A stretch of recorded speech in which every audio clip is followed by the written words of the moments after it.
And we're 10 days away from kickoff of the NFL season. The Browns released quarterback Tyler Huntley ahead of tomorrow's roster cut-down deadline. The Browns plan to carry 4 quarterbacks heading into the season.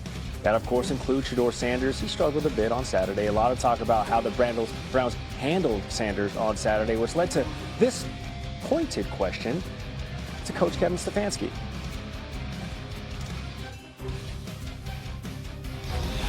Can you address this sort of persistent narrative that that you're trying to sabotage Shedeur Sanders, especially after yesterday and not putting him in for the 2-minute? Yeah, obviously, I don't concern myself with outside type of things, but I'm committed to his development, just like all of our rookies. So we'll continue to focus on getting our guys better, and that's what we'll stay committed to, and that's what's important to me.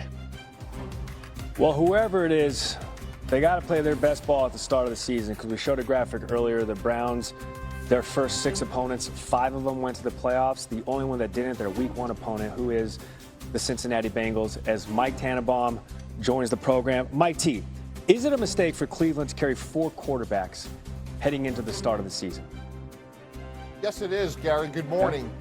When we look at what happened last year, 18 teams kept 2 quarterbacks, 13 teams kept 3. Ironically, Cleveland kept 4 initially. And when you're in a rebuild mode the way Cleveland is, you're going to lose a good young player you want to develop if you keep 4 quarterbacks. So it would be highly unusual if they would do that. All right. In that case, though, because it seems like that's what they're leaning towards with 10 days to go to the start of the season, which team should Cleveland be calling about a potential quarterback trade if that was in the cards? Gary, 2 teams stand out. The Las Vegas Raiders, who unfortunately just lost Aiden O'Connell, who's the backup to Geno Smith, and the Dallas Cowboys. So much has been made about Micah Parsons, but Joe Milton has been up and down this preseason. Cooper Rush went to the Ravens, and Kenny Pickett is an ideal backup quarterback. Number 8, we're looking at him right now. He was hurt for most of the preseason, but he's a former first-round pick who's a veteran. So if I'm Las Vegas or if I'm Dallas, Kenny Pickett is a market upgrade in terms of he could come in and be your backup quarterback for the 25 season. And then Cowboys fans can say, hey, look, we have a Super Bowl winning quarterback in our quarterback room in Kenny Pickett. Hey, let's stay down there in Dallas. Still have yet to extend Micah Parsons. Mike T, how are you approaching this if you're the GM with 10 days to go rather before the start of this season? Yeah, first of all, that's not a good look for anybody. I give Micah Parsons a lot of credit for being in camp, but laying on that stretcher like that isn't a good thing. But what I would say is I would get in a room and try to do maybe a 2-year deal and put a Band-Aid on it. A 2-year deal isn't good for the team. It's not good for the player.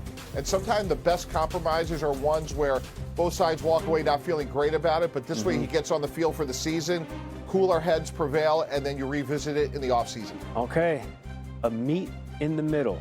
We'll see. We're running out of runway.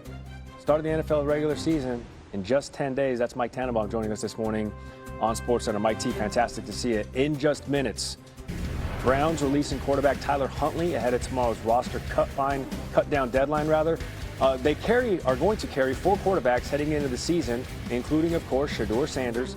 He did struggle on Saturday. A lot of talk about how the Browns handled him on Saturday, which led to this question to Kevin Stefanski. Can you address this sort of persistent narrative that that you're trying to sabotage Shedeur Sanders, especially after yesterday and not putting him in for the 2-minute? Yeah, obviously, I don't concern myself with outside type of things, but I'm committed to his development, just like all of our rookies. So we'll continue to focus on getting our guys better, and that's what we'll stay committed to, and that's what's important to me. And they're going to need their best to start the season. 5 of Cleveland's first 6 opponents made the playoffs last year. The only one that did not, the Browns' Week 1 opponent, Joe Burrow, and the Bengals, who are going to be hungry. Deal for Micah Parsons, but his actions of late apparently have head coach Brian Schottenheimer asking him, what the dealio? Schottenheimer. saying he will meet with the Cowboys star today after Parsons was seen lying down on a table for part of the Cowboys game against the Falcons. Coach saying they to figure out what he was doing it and why he was doing it. So, senior NFL writer Jeremy Fowler now joins us. You see the picture right there. I kind of wish I was doing that right now, but that's okay. Jeremy, what are you hearing about whether Micah Parsons will be on the field for the Cowboys opener against the Eagles? I'm asking you this pretty much every day. For sure. Well, Scooby, despite this resting you're seeing here, Micah Parsons has been working. I've talked to people in the building who said he's been putting in 2-a-days, even though he's not practicing with the team. He's lifting and he's running. He's also a part of the walkthroughs. He's been in every meeting. So the coaches and the people there believe that he's locked in to potentially play week 1 despite what happens with his contract. Now, whether he actually steps on the field is up to him. No hard date yet as to when he's going to start practicing, but they got a lot of other issues to sort out. Cowboys are taking trade calls. Well, they're getting trade calls. They're not really taking them. They don't have any interest in trading them unless it was some crazy deal. They're going to have to go from there. They got about 10 to 12 days to try to bridge the gap on this contract extension. Talking about the Cowboys is just what we do here at ESPN, and you've been talking about the Browns a lot as well. What can you tell us about their QB plan heading into week 1? So it's starting to crystallize. They do want to keep 4 quarterbacks. That's their plan right now. And Kenny Pickett has been the one who's injured, but they're still high on him. I expect the Browns to keep him on the active roster, not necessarily put him on like a short-term IR, which would knock him out for 4 weeks, or some sort of physically unable to perform list. So he's had a hamstring issue, some others, but he is starting to practice a little more. You see Dylan Gabriel there. He's made a case for somewhere strong on the depth chart. We'll see where that ends up. Right now, Pickett is number 2 on the depth chart behind Flacco, then the 2 rookies. I'm told that's sort of a plan that's set in sand as opposed to stone. That's just something they have to put out because they have to list the depth chart on their website. But that is still a little bit fluid. They got about 2 weeks of practice time to see who impresses. But both rookies will be on the roster. Kenny Pickett as well. You got Joe Flacco starting. Most teams don't keep 4, but the Browns have sort of stayed true to their plan here. They want the more the merrier in the quarterback room right now. Hey, the more the merrier here on SportsCenter. That's why Jeremy Fowler is with us. Browns open up the season against the Bengals. Jeremy, appreciate it. In that call me gesture before the Cowboys preseason game Friday against the Falcons. Coach Brian Schottenheimer's taken up that offer, saying he will meet with Parsons today after the linebacker was seen laying down on a training table during a portion of that game. Well, Buccaneers rookie safety Shedeur Sanders, son of Hall of Famer Deion Sanders, was ejected last night after punching Bills tight end Zach Davidson. Welcome to your Jet 2 holiday.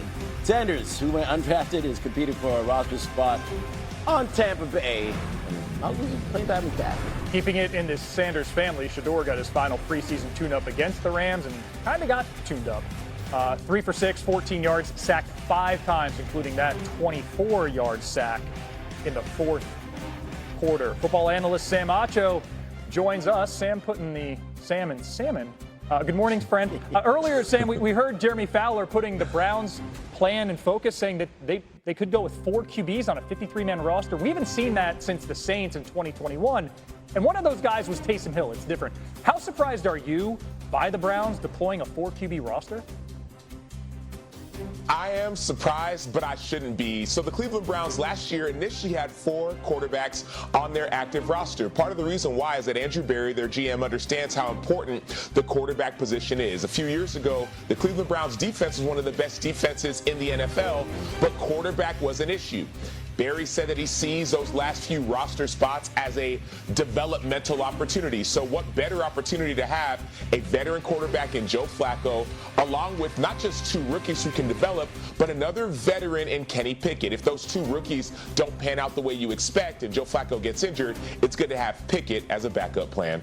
And you're talking injuries. Pickett's been dealing with a hamstring. Gabriel had a hamstring. Shedeur Sanders already in oblique, and the other guy's 40. Sam, hang tight. I know